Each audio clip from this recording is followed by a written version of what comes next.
Hello everyone, I am Dr. Raina Chawla and we will be discussing some important questions from Obs and Gynae for the upcoming NEET-PG exam. If you have liked my previous videos and if you like this video, please subscribe to the channel. Now, today's discussion is going to be on images in obstetrics and gynecology, and I have divided this into obstetric images and gynae images, and we will discuss this over 4 sessions. Okay, so this is a very important topic. It's a very high yield topic. It's very important from your exam because around 30 to 40% you all know questions come from are now image based questions and they are very scoring. So you should not be getting them wrong. And many questions are repeats, and I've tried to cover those. I've also tried to cover questions which are probably which can come in your exam. So we've tried to cover most of the important images, and I hope this will be helpful for your upcoming NEET-PG exam. So let's start with the discussion, obstetrics part 1. So we'll first do the questions on placenta. So the first question is, I made it into question answer format, MCQ format, so it's much easier to understand. So what is this placental abnormality? You can see the image here. The question is, what is this placental abnormality? Is it battledore insertion? Is it circumvallate placenta? Is it filamentous insertion, or is it subcentrate lobe? So what do you think the answer is? The answer is, it is a filamentous insertion. So what is a filamentous insertion? Please understand briefly that you can see that the vessels are entering the placenta, but the cord actually ends here. So the vessels are lying free. They're not covered by the Wharton's jelly, which is here. You can see that here. So when the vessels lie bare and they enter the placenta like this, it's called a filamentous insertion. And what is the risk associated with filamentous insertion? It is vasa previa. So remember, V for filamentous, V for vasa previa. What exactly is vasa previa? Is when these membranes rupture. What will happen? The blood vessels may rupture also, and that can lead to fetal blood loss and fetal anemia and fetal death. Okay, so it's a very high mortality situation. Fetal mortality is very high. Maternal blood is not lost as compared to other causes of antepartum hemorrhage. So there's a huge risk of fetal death if vasa previa happens, and it is commonly seen in filamentous insertion because the vessels are lying bare in the placenta. What are the other abnormalities and the other options? So whenever you're revising image-based questions, it's always better to revise the not only the answer which is the correct answer, but also the other options. Try to see what those images are also like, because the exact question may not be repeated, but the other options may be repeated. So it's important to know what the other options also are and how they look like. So this is a battledore insertion. Battledore insertion basically means the placenta is not coming centrally, it is not attached centrally, it is attached eccentrically on the margin of the placenta. So it doesn't usually have any adverse effects in pregnancy, except that the cord may snap off when doing a when removing the placenta. But otherwise, as such, it does not have any adverse obstetric implications. So this is battledore insertion. What is a circumvallate placenta? This is a circumvallate placenta. So you can see this area. This is the fetal surface. Okay, the cord is here, so this is the fetal surface or the chorionic plate, and you can see it's very small as against the usual, which would have been all around here. So what has happened is that the fetus is now receiving less blood. The fetal surface is very less, so this has obstetric complications. What all can there be? Because there's less blood going to fetal growth restriction, leading to fetal death. It is also associated with the abruptio placentae. It is also associated with some congenital anomalies and also preterm labor. So remember this: fetal growth restriction, fetal death, and abruptio placentae, congenital anomalies, and preterm labor. So this is not a good thing. If circumvallate placenta is diagnosed on ultrasound or if it is seen after delivery, it is not a good thing. Okay, why? Because the fetal surface is less, the surface area is less, so less blood to the fetus. And what is this? This is a subcentrate lobe. So there's a main lobe of placenta and there's a small separate lobe. And what can happen here? If the vessels are attached here and they're lying bare and they're lying over the os. So if they rupture, again vasa previa can happen. Also, this placenta may get retained inside in the third stage of labor. So retained placenta can also be seen. So subcentrate lobe is associated with vasa previa, especially if it is overlying the os, this area. And also associated with a retained placenta. So these are the other options that were there, and you should know them because these are also potential MCQs that can come. Now the second question is also on placenta. So what is the question? A 24-year-old primigravida delivers a 3 kg baby vaginally. Following delivery of the placenta, you notice excessive vaginal bleeding. So there is postpartum hemorrhage. Your assistant examines the placenta and shows it to you. So this is the image we have of the placenta. Now what is the diagnosis? Is it abruptio placentae? Is it a bilobe placenta? Is it a missing cotyledon, or is it uterine inversion? So what do you think it is? The answer is a missing cotyledon, because you can see here this is the missing cotyledon. So what can a missing cotyledon cause? It can cause PPH. So just quickly revise, what are the causes of postpartum hemorrhage? There are 4 T's. What are the 4 T's? The first is tone. So atonic uterus. The second is trauma. So lacerations to the vagina, cervix, uterus, trauma. Then the third is tissue. So this is retained placenta. So retained cotyledon tissue is the third cause, and fourth is thromboplastin. So basically coagulopathy. So tone, trauma, tissue, thromboplastin, 4 T's causes of postpartum hemorrhage. Very, very important. What is this? This is how abruptio placenta with a retroplacental clot will look like. This area here is the retroplacental clot, right? So grade 0 abruption is when abruption, there's no maternal distress, there's no fetal distress, only incidentally once the placenta comes out you find a retroplacental clot. So this is how it will look like. This is abruptio placenta grade 0. Okay. What is this? This is a bilobed placenta. So two equal placenta, almost equal placenta. This is called a bilobed placenta. And what is this? This is uterine inversion. Uterine inversion will have a red velvety uterus. The uterus is completely turned inside out and it has a red velvety surface. Patient will come with neurogenic shock. Important, remember that. Also postpartum hemorrhage. And if you do a laparotomy, many times it is reducible vaginally, manual replacement, or with hydrostatic pressure, but sometimes you have to resort to a laparotomy. And what is this? This is called a flower vase appearance. You can see the fallopian tubes are going inside, the uterus has inverted. So on laparotomy, what is the classical finding of uterine inversion? It is a flower vase appearance. Okay, these look like flowers and this is like the vase. Okay, so these are the other pictures, and this, I hope this question is clear, and we've quickly revised postpartum hemorrhage also with this. Okay, next question. So, this image shows a placenta and this represents what? So, normally you've got questions previous years on twin placenta, right? There's been a question on AIMS on a monoamniotic monoclonic placenta, but this time just to raise the level a bit, because multiple pregnancies are increasing, IVF is increasing, there's increased incidence of triplet pregnancies. You should know how a triplet placenta also looks like. So is this a trichorionic triamniotic placenta? Is it a trichorionic monoamniotic, monochorionic triamniotic, monochronic diamond? Don't get confused. Okay, chorion basically means placenta. So there is one single placenta. So it is a monochorionic. Sorry. Please excuse me. So this is a monochorionic placenta, and you can see there are 3 umbilical cords. So definitely a triplet pregnancy, and there's only one amniotic, basically 2 amniotic cavities, one here and one here. So it is a monochorionic diamniotic triplet pregnancy. Okay, it is a triplet pregnancy, but it is a monochorionic, a single placenta and 2 amniotic cavities. So it's a monochorionic diamniotic placenta. Let's see what are the other ones. So we've read this. This is monochorionic diamniotic, right? I hope that's clear. Okay, what is this? This you can see there is there is a single placenta, and you can see that there is an amniotic membrane here. So this is a monochorionic diamniotic. This is also monochorionic diamniotic, but this is a twin pregnancy. There are only 2 umbilical cords, so this is a twin pregnancy, not a triplet pregnancy, but it's the same monochorionic diamniotic.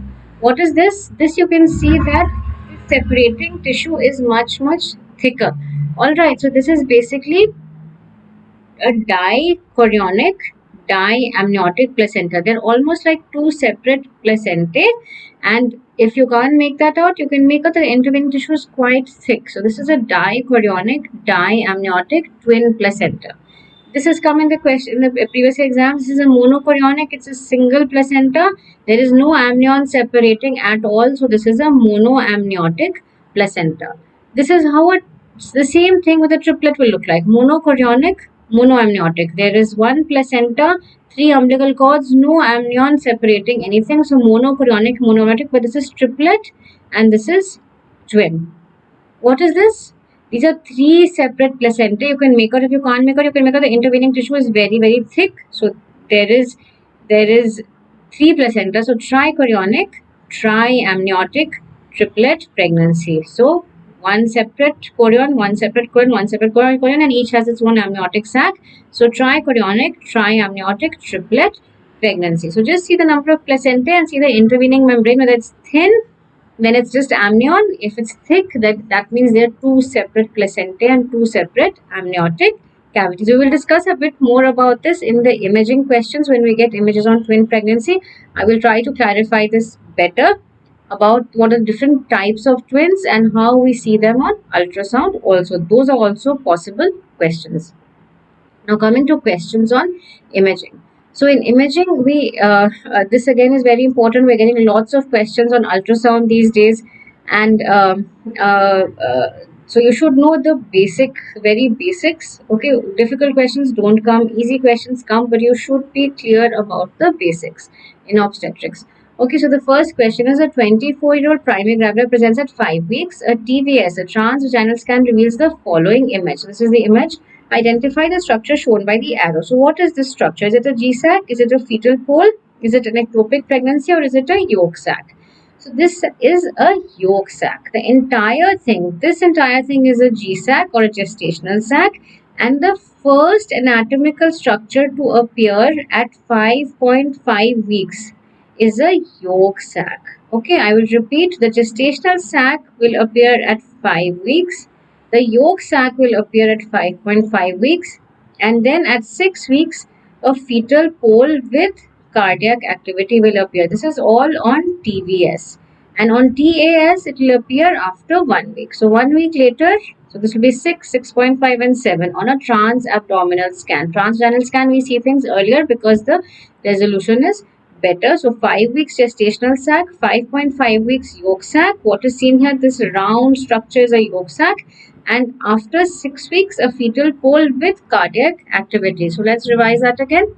So this, if you see, is a gestational sac. Okay, and the earliest sign to be seen are two: an intradecidual sign and a double decidual sac sign. What you're seeing here is a double decidual sac sign. This is like two decidua. One is the decidua paritalis and the decidua capsularis, which forms the double decidual sac sign and the intradecidual sign. Okay, these two are signs on ultrasound of a intrauterine pregnancy. Okay, as against an ectopic pregnancy where you may be seeing a pseudo sac. So remember, these two, intradecidual, double decidual, both are signs of intrauterine pregnancy, and the sac appears at 5 weeks of pregnancy. Then comes the yolk sac at 5.5 weeks, and this you can see is the fetal pole. This comes at 6 weeks. And all this I'm telling you on TVS. On TS, it will be after 1 week. Okay, so just to revise: intrauterine sac at 5 weeks, yolk sac at 5.5 weeks, embryo with cardiac activity at 6 weeks. Two more numbers remember. Okay, one is once the mean sac diameter. What is MST? Mean sac diameter. So once this diameter of this sac is 25 millimeter, then the fetal pole should be visible. Okay, so 25 millimeter pe, if you don't see the fetal pole, that is an anembryonic gestational sac. That means something is wrong. The fetal pole has not formed. That is called an anembryonic pregnancy. The other number you should remember is, so once this fetal pole is 7 millimeter, once this is 7 millimeter, the fetal pole, length of the fetal pole, then by then cardiac activity should appear. So otherwise it is a missed abortion. So please remember these two digits: 25 millimeter, the sac size after which a fetal pole should be seen, and once the fetal pole is 7 millimeter, cardiac activity should be seen. So remember 25 mm, remember 7 mm, remember gestational sac appears at 5 weeks. Fetal pole yolk sac appears at 5.5 weeks, and the fetal pole with cardiac activity appears at 6 weeks, and all this is on a transvaginal scan. Transabdominal scan, it appears 1 week later. I hope this is clear because this is very, very important. Next question.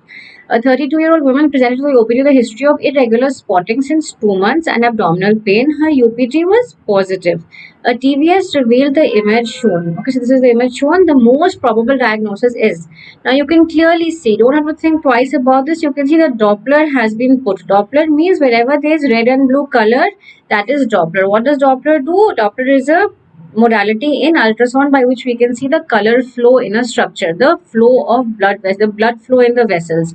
So you can see this is forming a ring. So you've got several clues. Okay, 2 months pregnancy, spotting, UPT positive. So and you're showing a nice ring with color all around. So this is called the ring of fire appearance. Ring of fire is characteristically seen in an unruptured ectopic pregnancy. So we know it's an ectopic pregnancy, so many clues are given. And when you see the ring of fire, don't get confused, it's not a ruptured. A ruptured ectopic pregnancy will not see such a characteristic because it's ruptured. So the vessels are all over the place now. Right, so you won't see this nice ring of fire appearance in the adnexa in a rupture. You will see it only in an unruptured pregnancy. So this is an unruptured ectopic pregnancy. A bit more about diagnosis of an unruptured ectopic pregnancy. You can see a pseudo sac. What I was saying initially, here you won't see the intradecidual sign or the double decidual sac sign or a yolk sac. All these structures won't be seen.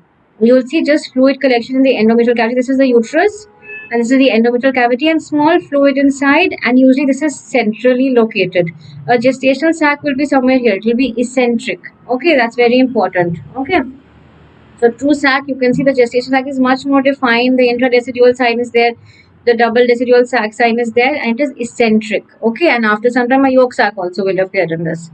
Okay, what is this? This is the adnexa. This is called a bagel sign. I hope all of you have had bagels to eat. They look like donuts with a hole in the center. So this is called a bagel sign, and this is what the ring of fire appearance is. Okay, so these are the other ultrasound signs of an unruptured ectopic pregnancy. You will see a pseudo sac, you will see the bagel sign, and if you put the Doppler and the bagel sign, you will see the ring of fire appearance. Okay, so this is the bagel, also called the blob sign, and this is the ring of fire appearance. Yeah. Now, if it is a ruptured ectopic pregnancy, please remember ruptured ectopic pregnancy is usually a clinical diagnosis. If you sit down and start doing an ultrasound, you'll be wasting time. The patient will be losing blood. She will go into shock. So it is usually a clinical diagnosis and an emergency. Usually, ultrasound is not required. HCG is not done at all. Beta HCG, all these are modalities used in unruptured ectopic. So no use of beta HCG, very little role of ultrasound. Okay, but if at all you may do an ultrasound, if at all you may do what is called a culdocentesis. This is how a culdocentesis looks like, where you are aspirating blood from the posterior fornix, that is behind the uterus, because the blood is collecting in the pouch of Douglas. Okay, so you may get an image saying what is this procedure. This is a culdocentesis. It is done if you're not sure of the diagnosis, and you may end up with doing a laparotomy or laparoscopy for no reason. Okay, then you may do a culdocentesis. But if you have an ultrasound, see the same thing. This is the uterus. Okay, and this is the fluids. You'll have peritoneal blood, intraperitoneal bleeding. So the blood will collect in the pouch of Douglas, and this is the fluid you will see in a ruptured ectopic. You'll also see an adnexal mass, but not very clear like the unruptured ectopic. It won't be like a bagel or a ring of fire. Won't be there. Just a adnexal mass. Okay, with fluid in the peritoneal cavity collecting in the pouch of Douglas, that is behind the uterus. So if you put in a needle here, like in culdocentesis, you will get blood which does not clot. Okay. So that is about ectopic pregnancy. Next question. A 36-year-old woman presents the OPD with complaints of 3 months pregnancy with vaginal bleeding. On examination, the uterus is midway between the pubic symphysis and the umbilicus.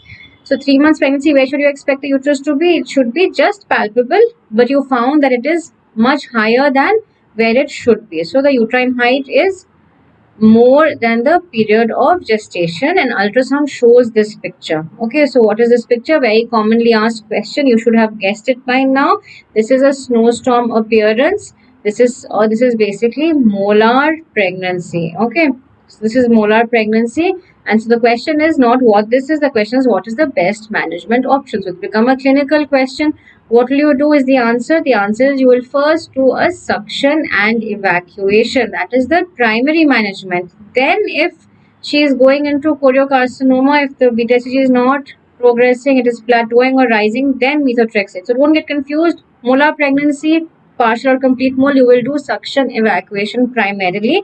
And how is it diagnosed? By this snowstorm appearance. The other images you can get, this is the snowstorm appearance, snowstorm on ultrasound.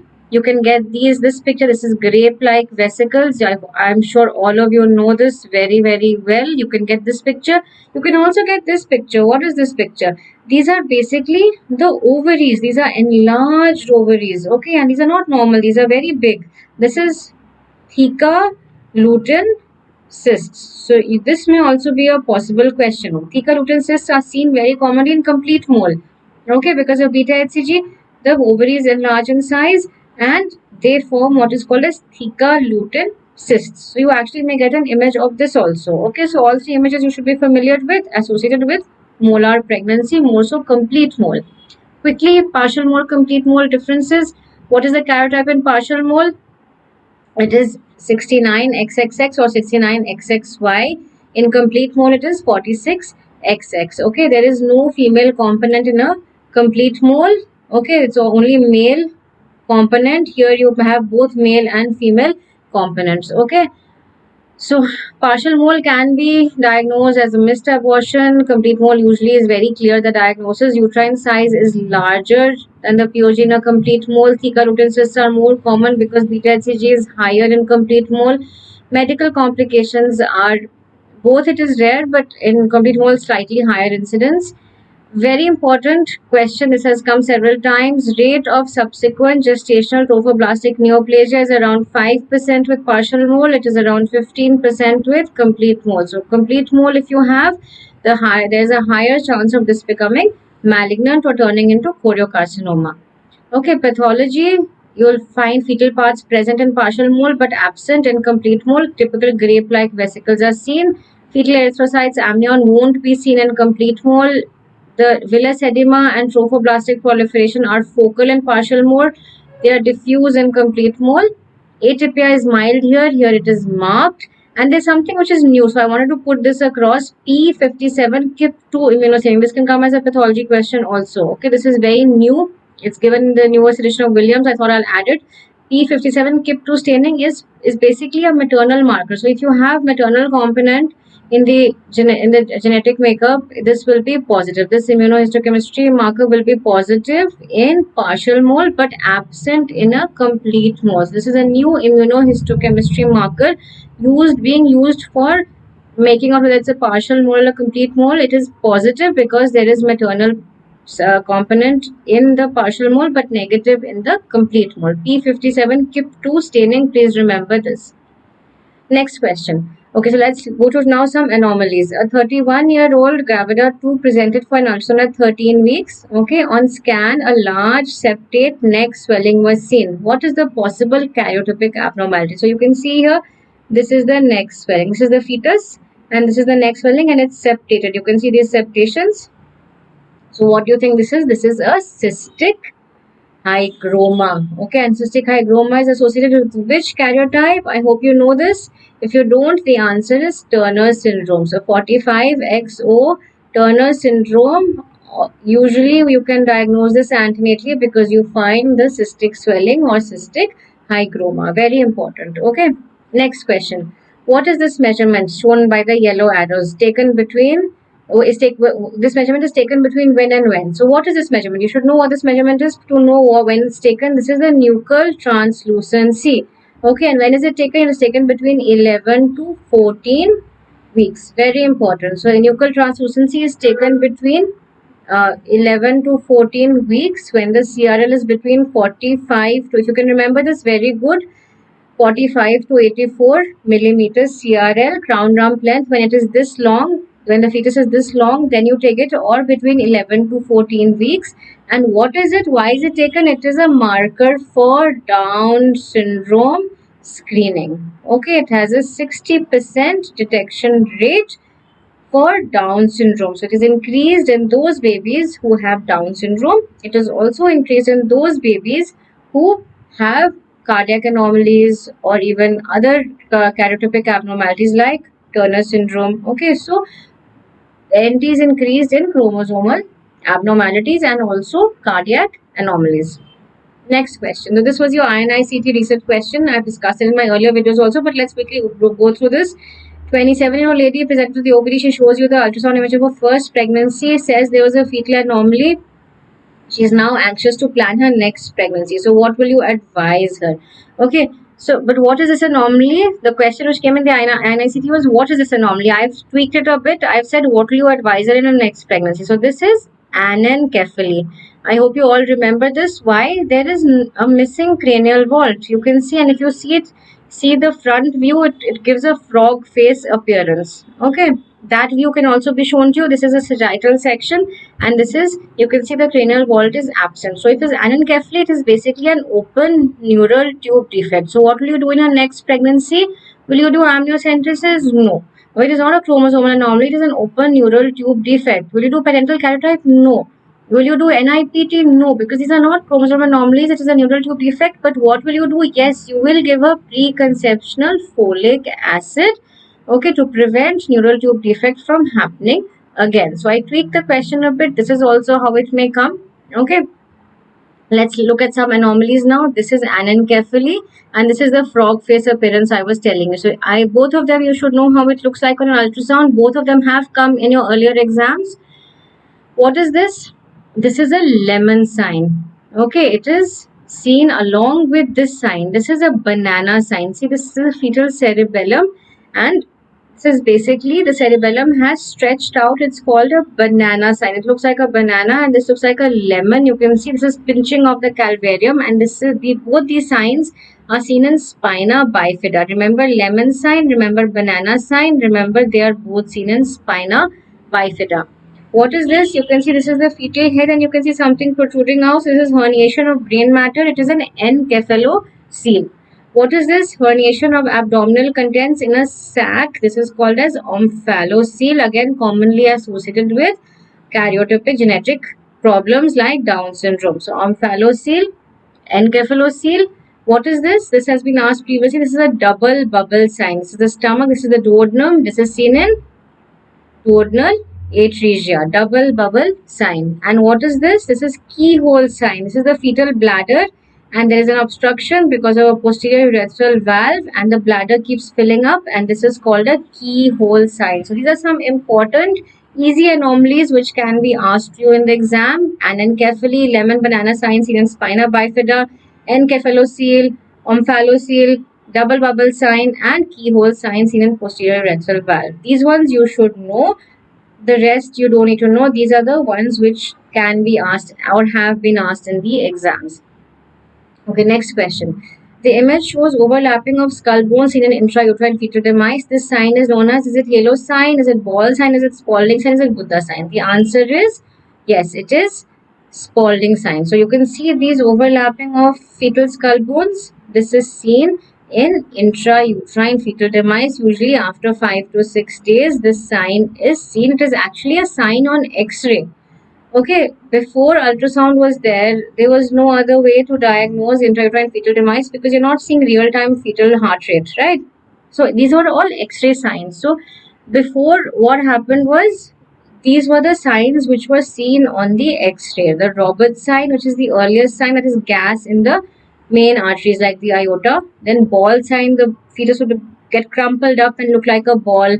Halo sign, that is scalp edema. Spalding sign, which we've seen on the ultrasound also. And crowding of ribs called as concertina effect. Okay, concertina sign. Okay.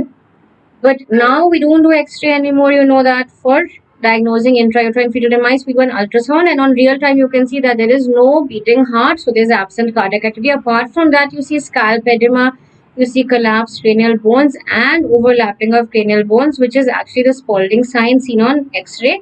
And of course, Likert will be reduced. So this is called oligohydramnios. There is also hyperflexion of the fetal spine because the fetus becomes crumpled. So there's hyperflexion of the fetal spine. So these are signs of intrauterine fetal demise.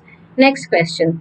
A 28-year-old gravida 2 para 1 with a previous LSCS presents to the emergency with painless bleeding PV. So there's a big clue here, painless bleeding PV. Pulse is okay, blood pressure is okay, uterus is relaxed, non-tender. So lots of clues given without even looking at the image. I think you know what this is. Fetal heart rate is okay. But if you look at the image, this is the bladder, this is the placenta, this is the cervix. So you can see the placenta is coming over the lower uterine segment. How do we know this is the lower uterine segment? Because this is the bladder. Wherever the bladder is there, that we know is the lower uterine segment. So this is a complete placenta previa. You can see how it's covering the cervix completely. So what will you do? 28 weeks, she's not term yet, she's vitals are stable, there's no urgency to deliver her. So what will you do? You will give her what is called as McAfee-Johnson's management. What is that? That basically means conservative treatment. I've not even looked at the options. I'm forming the answer in my mind. So now let's see. Emergency cesarean section will you do? No. Because everything is settled. You don't need to terminate her right now. Steroids followed by emergency? No. There's no need to do an emergency section at all. Steroids and conservative management? Yes. Okay, this is the correct answer because McAfee-Johnson says if she is less than 37 weeks, if there is no maternal distress, if there is no fetal distress, then we can give conservative management, which includes steroids, giving her hematinics, and keeping her on strict bed rest. Obviously, we won't induce labor because whenever we have to deliver her, it will be by a cesarean section because it is a complete placenta previa. But we won't do that. We will give her conservative treatment. Quickly, types of placenta previa. Type 1 is entering the lower segment. Type 2 is reaching the os. Type 3 is partially covering the os and type 4 is completely covering the os. But the newer ultrasound classification just has two types. You have partial placenta previa. This is the placenta. This is the fetus. Okay, this is the cervix. Okay, so reaching the lower segment is partial placenta previa and completely covering the os is complete placenta previa. On ultrasound, we just have two types. The earlier types, type 1, 2, 3, 4 are more of academic importance. Okay, but we have on ultrasound partial placenta previa and complete placenta previa. Okay, so we know the answer to this one. The answer was steroids and conservative treatment. Okay, so next question. A 26-year-old primigravida complained of decreased fetal movements for 2 days. A biophysical profile was done. The image shows which component of this test. Is it an amniotic fluid index? Is it fetal movement, fetal tone, fetal breathing movement? So let's look at the image. Okay, so you can see in the image that 4 measurements have been taken and this black area is measured. So what is being done here? The amniotic fluid is being measured. The amniotic fluid index is being measured. So what are the components of a biophysical profile? Does anyone know? If you remember, it has basically 4 ultrasound components and 1 non-stress test. What are the ultrasound components? They are AFI, they are fetal movements, fetal tone, and fetal breathing movements. Okay, but obviously here you can't see that. All these 3 are seen in real time. The picture has been taken. This is of the amniotic fluid index. So what is an AFI? It is measurement of the amniotic fluid. In the 4 quadrants, we measure the largest quadrant of amniotic fluid and add it up. Normal is 8 to 20 centimeters. Or actually 5 to 20 centimeters is normal. Less than 5 is oligohydramnios. More than 20 is polyhydramnios. Okay. Next question. A 24-year-old primigravida presents at 36 weeks. On examination, the uterus is 32 weeks. So there is a disparity. And ultrasound reveals the following umbilical artery Doppler. So it's told us that this image is of an umbilical artery Doppler. What is the best management? So let's see what is this picture showing. This you can see is showing an umbilical artery Doppler. And you can see this line. This is basically showing absent diastolic flow. This is systole and you can see there is no diastole. Okay, so there is absent diastolic flow at 36 weeks. What will we do? So let's just discuss this a bit further. These are different types of umbilical artery Dopplers. This is a normal umbilical artery Doppler. You can see systole. This is the systole and this is the diastole. Systole and this is diastole. What happens when there is growth restriction? There is less blood flow. So there is absent diastole in the umbilical artery. If nothing is done, what happens? The diastole starts reversing. This is called reversal of diastolic flow. This is absent diastolic flow. This is reversal of diastolic flow. Alright. So what should we do? Whenever there is fetal growth restriction, like in this case, we always get an umbilical artery Doppler done And then what do? It could be normal or it could be absent or reversed. So if it is normal, what will you do? You will repeat scan and the Doppler 2 weekly. Okay. And you will plan delivery at 37 weeks. But what happens if it is not normal? So if it's not normal, if the PI, that is the pulsatility or the resistance index, could be increased. That means the diastolic flow has reduced. It's not absent yet, but the diastolic flow has reduced. So what will you do? You will just increase your monitoring more frequently, twice weekly Doppler and weekly biometry, and you will plan delivery at 37 weeks or earlier if there is no growth. Okay, so if everything is normal, deliver at 37 weeks. If diastole is less, then you intensify monitoring, still plan delivery at 37 weeks or earlier if problems are there. Or if there is absent or reversed diastolic flow, that means you have to now deliver her immediately. So plan delivery if she's 34 weeks because lung maturity is there. If she's less than 34 weeks, give steroids and then deliver her. So any time in between also you may have to deliver her if you find absent or reversed diastolic flow.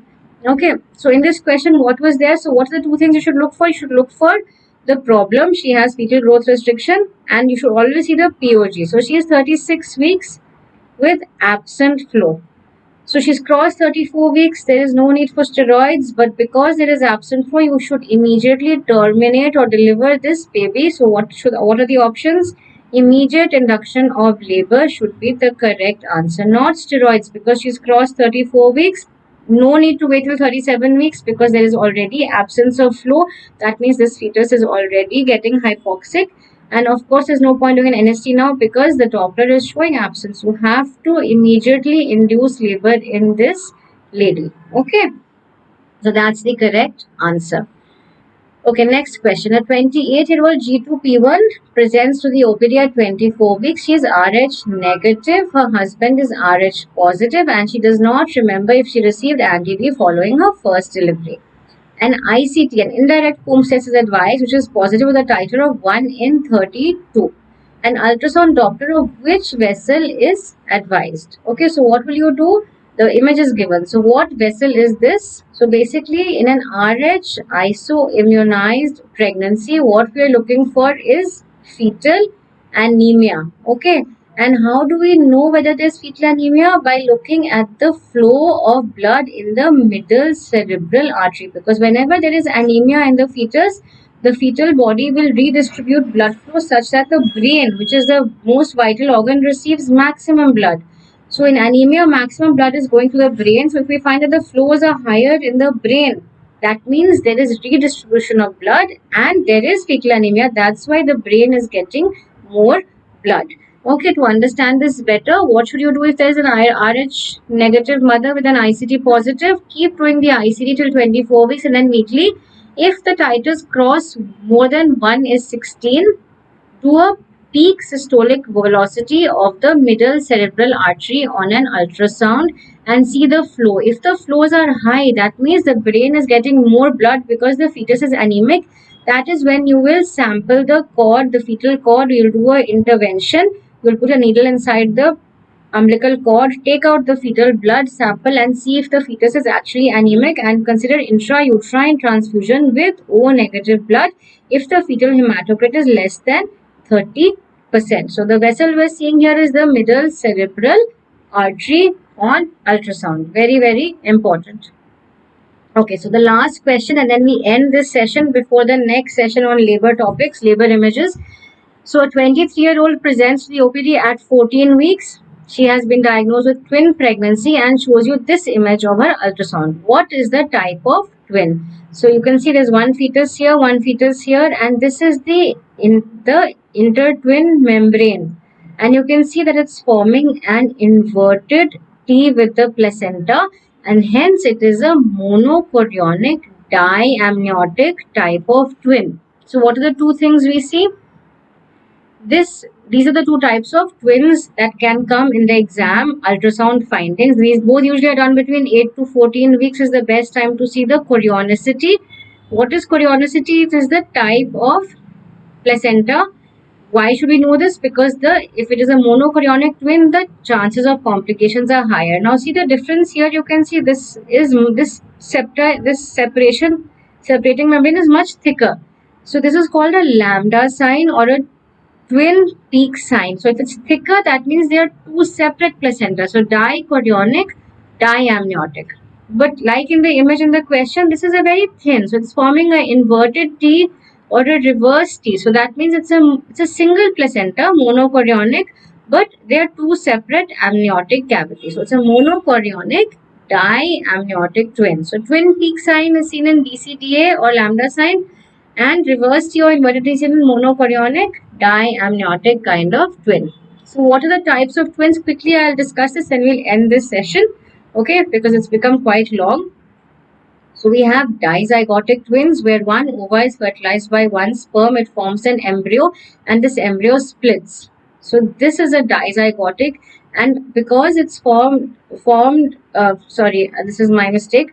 A dizygotic twin is when two ova are fertilized by two sperm and two embryos result. Okay, there's no splitting, and hence dizygotic are always dichorionic diamniotic twins. Okay, because two separate ova, two sperms.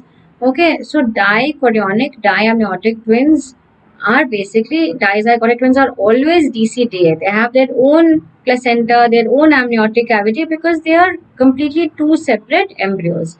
As against monozygotic, what happens? The ova fertilizes with the sperm, forms an embryo, and then splits. And depending on when they split, they form different types of twins. So the splitting happens within less than 3 days. The fetal poles are separate, the amnions are separate, and the chorions are separate. So if the splitting occurs very early on, it again forms a dichorionic diamniotic twin. If the splitting happens between the 3rd and the 7th day, what has happened? The chorion, that is a placenta, has already formed, but the amniotic cavity split and the fetus is split. So what forms? A monochorionic diamniotic type of placenta. If the splitting occurs later on between the 7th to the 8th to the 12th day, the chorion has already formed, the amnion has already formed, and only the fetuses have split. So this is a monochorionic monoamniotic twin. And if the splitting occurs anywhere above the 12th day, again the chorion has formed, the amnion has formed, and the fetuses also don't split completely. They are joined to each other. So this is called a conjoined twin. Okay, so I'll repeat, a dizygotic twin is always dichorionic diamniotic because they are two separate embryos, completely separate. They form their own placenta, their own amniotic cavity. Monozygotic, depending on when the splitting has happened. If it happens very early, very good, because separate placenta, separate amniotic cavity. But if the splitting occurs in the 3rd and 7th day, the placenta has formed, so common placenta, monochorionic diamniotic. The splitting occurs even later, placenta has formed, amniotic cavity has formed, so monochorionic, monoamniotic. And if the splitting occurs very late after the 12th day, it is a conjoined twin which is formed. So remember this, write it down with me while I'm speaking. It will remain in your mind. It's a very easy concept and lots of questions come from this.